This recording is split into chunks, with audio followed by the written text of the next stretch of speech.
제1장 고대 로마 역사와 문화의 흐름과 세계관. 역사와 문화에는 어떤 흐름이 있다. 이 흐름은 사람들의 사상 속에 뿌리박고 있으며 거기에 원천을 두고 있다. 사람은 마음의 내면 생활이 있다는 점에서 독특하다. 즉, 그들의 사상 세계가 그들의 행동 방식을 결정한다. 이 사실은 그들의 가치 체계에서도 그들의 창조성에서도 그렇다. 정치적 결정과 같은 단체 행동에서도 그들의 개인 생활에서도 마찬가지이다. 그들의 사상 세계의 결과들은 그들의 손가락을 통해서 또는 그들의 입을 통해서 외부 세계로 흘러간다. 이 점은 미켈란젤로의 끌에도 마찬가지이며 독재자의 칼에도 마찬가지이다. 사람들은 전제를 가지고 있는데 스스로 인식하는 것보다도 더 일관성 있게 이 전제들에 따라서 살아간다. 전제라는 말은 개인이 삶을 바라보는 기본적인 방식, 개인의 기본적인 세계관, 개인이 세계를 바라보는 틀을 뜻한다. 어떤 사람의 전제는 그가 진리라고 생각하는 바에 근거한다. 사람들의 전제들은 그들이 외부 세계에 내놓는 모든 것에 어떤 틀을 제공한다. 그 전제는 또한 그들의 가치들을 떠받치는 기초가 되며 그러므로 그들의 결정의 기초가 된다. 사람은 생각한다, 고로 존재한다 라는 말은 참으로 심오한 말이다.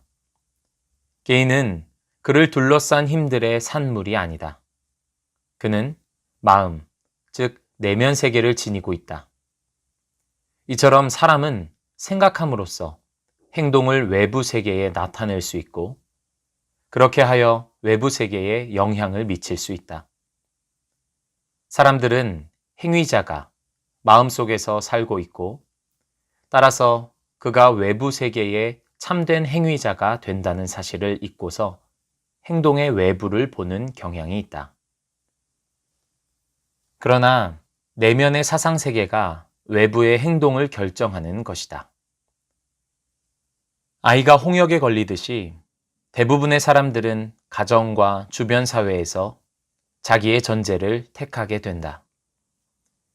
그러나 이해력이 좀 더 깊은 사람들은 어떤 세계관이 옳은지를 조심스럽게 고려한 후에 자기의 전제들을 선택해야 한다는 것을 깨닫는다. 모든 일을 끝내고 모든 대안을 조사해 놓고 보면 방에는 사람이 별로 없는 법이다. 즉, 세계관에는 많은 변형이 있지만 기본적 세계관이나 기본적 전제는 별로 많지 않다는 말이다. 이 기본적 입장들은 과거의 흐름을 살펴볼 때 분명해질 것이다. 오늘날 세계 속에서, 즉 우리의 지성적 관념과 문화 생활과 정치 생활 속에서 우리가 어느 위치에 있는지 이해하기 위해서 역사에서 세 가지 측면, 곧 철학적 측면과 과학적 측면과 종교적 측면을 추적해야 한다. 철학적 측면은 삶의 기본 문제에 대한 지적 해결을 추구한다. 과학적 측면은 두 부분으로 구성되는데, 첫째, 물리적 우주의 얼개와 그리고 이 얼개가 발견한 것을 기술에 실제로 적용하는 것이다. 과학이 나아갈 방향은 과학자들의 철학적 세계관이 결정한다. 사람들의 종교적 견해들도 역시 개인 생활의 방향과 사회의 방향을 결정한다. 서구 세계의 원조, 로마 문명. 과거를 바라보고 그 흐름을 고찰하여 현재 우리가 직면하고 있는 기본적 딜레마에 관하여 교훈을 얻고자 한다면 그리스인들부터 혹은 심지어 그리스인들 이전부터 시작할 수 있다. 우리는 고대의 3대 하천 문명의 발상지인 유프라테스 강과 인더스 강과 나일 강으로 돌아가 볼 수 있다. 그러나 우리는 로마인으로부터 그리고 그들의 배후에 있는 그리스의 영향으로부터 시작하고자 하는데 이는 로마 문명이 현대 서구 세계의 직접적인 원조이기 때문이다. 로마 공화정의 최초의 정복자들로부터 오늘까지 로마의 법률과 정치 사상은 유럽의 면모와 전체 서구 세계에 강력한 영향을 끼쳤다. 서구 문명이 미치는 곳에는 어디든지 로마인의 흔적이 남아있다. 로마는 여러모로 위대했지만 모든 인간이 직면하는 근본 문제에 대해서는 진정한 해답을 갖고 있지 못했다. BC 146년 그리스가 로마의 통치를 받게 된 후에 로마의 사상과 문화는 대부분 그리스의 사고방식에 의해 형성되었다. 그리스인들은 도시국가, 즉 폴리스에 기초한 사회를 세우려 했었다. 이론적으로나 실제적으로나 도시국가는 시민으로 인정된 모든 사람들로 구성되었다. 모든 가치는 폴리스와 관련해서 의미를 지니고 있었다. 그래서 소크라테스는 죽음 아니면 자기에게 의미를 주었던 폴리스에서 추방되는 것을 선택해야 했을 때 죽음을 택했다. 그러나 폴리스는 한 사회를 세우기에 충분한 기반이 아님이 분명했고 그래서 무너졌다. 신, 인간이 확대된 존재. 그리스인들과 그 후 로마인들은 또한 자기들의 신들을 기초로 하여 사회를 세우려 했다. 그러나 이들 신들은 유한하고 제한된 존재였기 때문에 넉넉할 정도로 위대한 존재가 아니었다. 신들을 모두 합해 보아도 그들은 무한한 존재가 아니었다. 실제로 그리스와 로마의 사고방식에서 볼 때 신들은 사람들과 마찬가지로 생물보다는 더 뛰어났지만 근본적으로는 인간들과 차이가 나지 않았다. 우리는 수천 가지 예 가운데 한 가지로 술에 취하여 오줌을 누는 헤라클레스 상을 생각해 볼 수 있다. 헤라클레스는 폼페이와 비슷한 시기에 파괴된 헤르쿨라네움의 수호신이었다. 신들은 인간이 확대된 것에 불과했을 뿐 엄밀하게는 신이 아니었다. 그리스인들과 마찬가지로 로마인들에게도 무한한 신은 없었다. 이런 이유로 그들은 지적으로 충분한 준거점을 갖지 못했다. 즉, 그들에게는 그들의 사고방식이나 생활방식을 이끌어주기에 충분한 큰 존재나 영원한 존재가 없었다. 결과적으로 그들의 가치체계는 개인적, 정치적 삶의 긴장을 견뎌낼 수 있을 정도로 강력하지 않았다. 그 신들이 다 모여도 그들에게 삶, 도덕, 가치평가, 궁극적 결단을 위한 충분한 기반을 줄 수 없었다. 이 신들은 자기들을 만든 사회에 의존했고 이 사회가 붕괴했을 때 신들도 사회와 함께 몰락했다. 그래서 엘리트주의적 공화국에 입각한 사회의 조화를 노린 그리스와 로마의 실험은 결국 실패했다. 공인된 독재. 율리우스 카이사르 시대에 로마는 카이사르의 권력이 집중된 권위주의적 체제로 돌아섰다. 카이사르 시대 이전의 원로원은 질서를 유지할 수 없었다. 무장한 강도떼가 로마시를 공포에 떨게 했고 권력을 노리는 경쟁자들 때문에 정부의 정상 활동이 중단되었다. 이기심이 사회의 이해보다 더 중요하게 되었다. 그래서 백성들은 좌절 속에서 권위주의적 정부를 받아들였다. 플루타르코스가 플루타르코스 영웅전에 쓰고 있는 것처럼 로마는 한 사람의 통치가 그토록 많은 내전과 재난 이후에 자기들에게 숨을 돌릴 시간을 주리라는 희망 속에서 카이사르를 집권자로 삼았다. 이것은 참으로 공인된 독재였으니 그의 권력은 이제 절대적일 뿐 아니라 또한 영구적이기도 했다. 카이사르가 죽은 후 나중에 카이사르 아우구스투스라고 불린 옥타비아누스가 카이사르의 진려의 아들로서 권좌에 올랐다.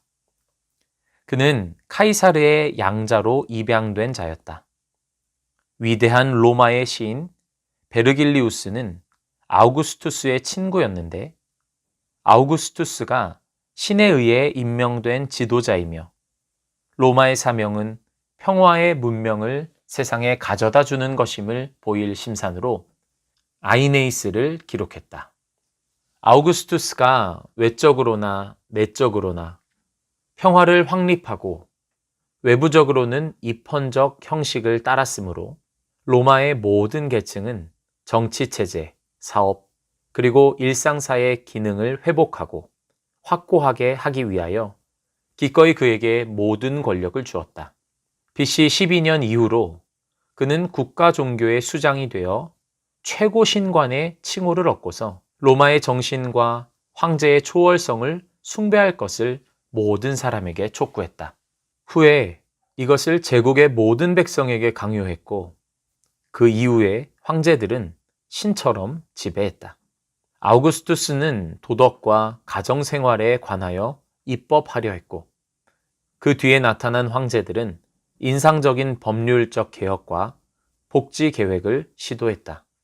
그러나 인간신은 토대로 삼기에 빈약했고 따라서 로마는 몰락했다.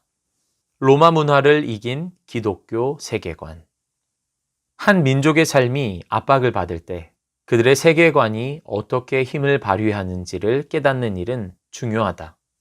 종교적 혼합과 혼합주의와 로마 문화의 결점에 영향들을 이겨낼 수 있었던 사람들이 기독교인들이었다는 사실은 기독교 세계관의 강한 힘을 말해준다. 이 힘은 하나님이 무한한 인격신이라는 사실과 그가 구약으로 예수 그리스도의 삶과 가르침으로 그리고 점점 형성되고 있던 신약으로 말씀하고 계신다는 사실에 근거를 두고 있었다. 그는 사람들이 이해할 수 있는 방식으로 말씀하셨다. 그래서 기독교인들은 사람들이 스스로는 발견할 수 없는 우주와 사람에 관한 지식을 가졌을 뿐 아니라 삶을 영위하고 사회와 국가를 판단하는 데 기준이 되는 절대적 보편적 가치를 가지고 있었다. 그리고 그들에게는 하나님의 형상으로 지음받은 독특한 존재로서의 개인의 기본적 존엄성과 가치를 떠받쳐주는 근거가 있었다. 아마도 펠리니가 영화 사티리콘에서 제시한 것보다 더 생생하게 로마 제국의 내적인 연약성을 제시한 사람은 없을 것이다. 그는 고전 사회를 낭만화해서는 안 될 것과 고전 사회가 그들의 세계관의 필연적 결과에 이르렀을 때 잔인하면서도 부패했다는 사실을 깨닫게 한다. 연약한 기반을 가진 문화나 개인은 그 기반에 압력이 그다지 크게 미치지 않을 때에만 유지될 수 있다. 한 예로서 로마의 어떤 다리를 생각해 보자. 로마인들은 수많은 유럽의 개울에 낙타 등처럼 굽은 작은 다리를 세웠다. 사람들과 마차가 수세기 동안, 즉 2000여 년 동안 안전하게 이 건축물들을 지나갔다. 그러나 오늘날 사람들이 무거운 짐을 실은 트럭을 몰고 이 다리를 건너간다면 그 다리는 부서질 것이다. 개인의 삶과 가치체계, 그리고 문화도 자기 자신의 제한성과 유한성보다 더 강력한 것을 기초로 갖지 못하면 이와 마찬가지이다. 개인의 삶과 가치체계, 그리고 문화는 압력이 그다지 크지 않을 때만 유지될 수 있다. 그런데 압박이 심해지는데도 충분히 강한 기반을 가지고 있지 않다면 그것들은 마치 로마의 어떤 다리가 오늘날의 육륜 트럭의 무게에 눌려 무너지는 것처럼 붕괴될 것이다. 사람들의 문화와 자유는 쉽게 파괴된다. 충분한 기반이 없는데 압력을 받는다면 붕괴는 오직 시간 문제이다. 그리고 그다지 많은 시간이 걸리지도 않는다. 로마 제국의 팽창. 로마 제국은 규모나 군사력이 대단했다. 당시 알려진 세계의 대부분에 로마 제국은 뻗어 있었다. 제국의 길은 모든 유럽, 근동, 그리고 북아프리카에 뻗어 있었다. 오늘날의 몬테카를로 바로 위에 위치한 라튀르비에 있는 카이사르 아우구스투스의 기념비는 아우구스투스가 지중해를 넘어서 길을 닦았고 자신만만하던 갈리아인을 무찔렀다는 사실을 보여준다. 로마 팽장의 한 방향으로 로마 군단은 오늘날 아오스타라고 하는 북부 이탈리아의 도시인 아우구스타 프라이토리아를 지나고 알프스 산맥을 넘어 당디미디의 봉우리들을 지나 현재 부베라는 곳에 걸쳐 있는 스위스의 론 계곡으로 내려갔다. 켈트족이며 오늘날 스위스의 주요 거주민인 헬베티아인들이 그들을 저지하고 그 자신만만한 로마인들을 곤경에 내몰았지만 그것은 잠시였다. 스위스의 화가 샤를 글레르는 현재 로잔 주립미술관에 걸려있는 한 그림에서 정복당한 로마 군사들이 손이 등 뒤로 묶인 채 낮은 멍에문을 몸을 구부리고 지나가는 모습을 보여준다. 그러나 이 모든 것은 잠시였다. 로마 군단을 억누를 것이 별로 없었고 아무리 까다로운 지형도 적군도 대항할 수 없었다. 로마인이 오늘날의 생모리스와 당디미디의 정상봉들을 지나가고 그 후에 제네바 호수를 둘러서 오늘날의 부베로 내려갔는데 그때 그들은 언덕을 넘어 행진하여 오늘날 아방슈라 불리는 고대 헬베티아의 수도인 아벤티쿰을 정복했다. 나는 아방슈를 사랑한다. 거기 알프스 산맥의 북부에 내가 아끼는 로마 유적들이 있다. 어떤 이들이 말하기를 나는 그것이 과장이라고 생각하지만 한때 거기에 4만 명의 로마인들이 살았다고 한다.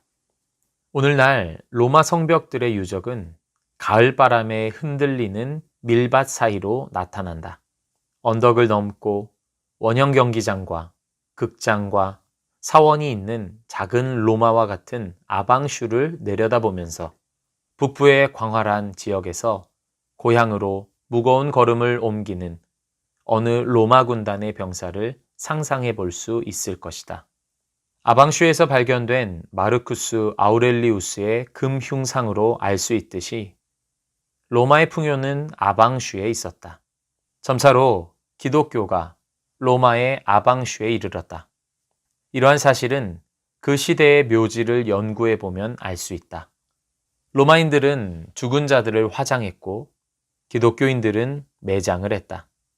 우리는 로마인들이 정복하기 힘들었던 스코트족을 견제하기 위해 세운 하드리아누스 황제의 성벽으로부터 라인강과 북아프리카와 유프라테스 강과 카스피의 요새들까지 어떤 길을 지나가더라도 라튀르비, 아우스타, 그리고 아방슈에서 볼 수 있는 그러한 기념물들과 마을들을 많이 발견할 수 있다. 로마는 잔인했고 그 잔인성은 아마도 로마에 있는 경기장에서 일어난 사건으로 잘 표현될 수 있을 것이다. 경기장에 앉아있던 사람들은 검투사의 격투와 맹수들에게 던진 기독교인들을 구경했다. 기독교인들이 왜 죽음을 당했는지 잊지 말자. 그들은 예수님을 섬겼기 때문에 죽음을 당한 것이 아니었다. 다양한 종교가 로마 세계를 채우고 있었다. 그런 것 가운데 하나가 BC 67년경 로마에 생긴 조로아스터교의 일반적인 페르시아풍 형태인 미트라 종파였다. 공식적으로 카이사르를 숭배하던 국가의 통일을 깨뜨리지 않는다면 누가 누구를 숭배하든 상관이 없었다. 기독교인들이 핍박받은 이유.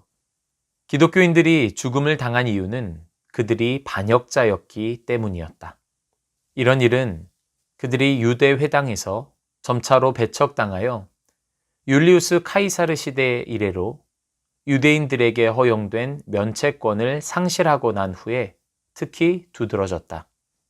그들의 반역의 성격은 두 가지 방식으로 표현할 수 있는데 그 둘은 모두 사실이다. 첫째로 우리는 그들이 예수님을 하나님으로 섬겼으며 오직 무한하신 인격신 한 분만을 섬겼다고 말할 수 있다. 로마 황제들은 오직 한 분 하나님을 섬기는 이러한 경배를 참지 못했다. 이런 경배를 반역으로 보았다. 그래서 그들의 경배는 3세기와 디오클레티아누스 황제의 통치 기간 동안 국가의 통일을 특히 위협했는데 이때 상류계급 사람들 중에 기독교인이 된 자가 많았다. 만일 그들이 예수님과 카이사르를 함께 섬겼다면 전혀 해를 받지 않고 잘 지냈겠지만 그들은 어떤 형태의 혼합주의도 용인하지 않았다. 그들은 구약에, 그 다음에 그리스도를 통하여, 그리고 점차 기록되고 있었던 신약에 자신을 직접 계시하신 하나님을 섬겼다. 그리고 그들은 그분을 유일한 하나님으로 섬겼다. 그들은 어떤 혼합도 허용하지 않았고 다른 모든 신들을 거짓 신으로 생각했다. 우리는 또 두 번째 방식으로 기독교인들이 죽음을 당한 이유를 설명할 수 있다. 즉, 전체주의적 권력이나 권위주의적 국가는 그런 국가와 그 행위를 판단할 수 있는 절대자를 가지고 있는 자들을 도무지 참아낼 수 없다는 것이다. 기독교인들은 하나님의 계시에서 그러한 절대자를 가지고 있었다. 이처럼 기독교인들이 개인적 도덕뿐만 아니라 국가도 판단할 수 있는 절대적, 보편적 기준을 가지고 있었기 때문에 전체주의적인 로마의 대적으로 몰려 맹수들에게 던져지고 말았다. 붕괴를 가져온 허약한 기반. 제국이 몰락해감에 따라 부패한 로마인들은 폭력과 감각적 만족을 갈망하게 되었다.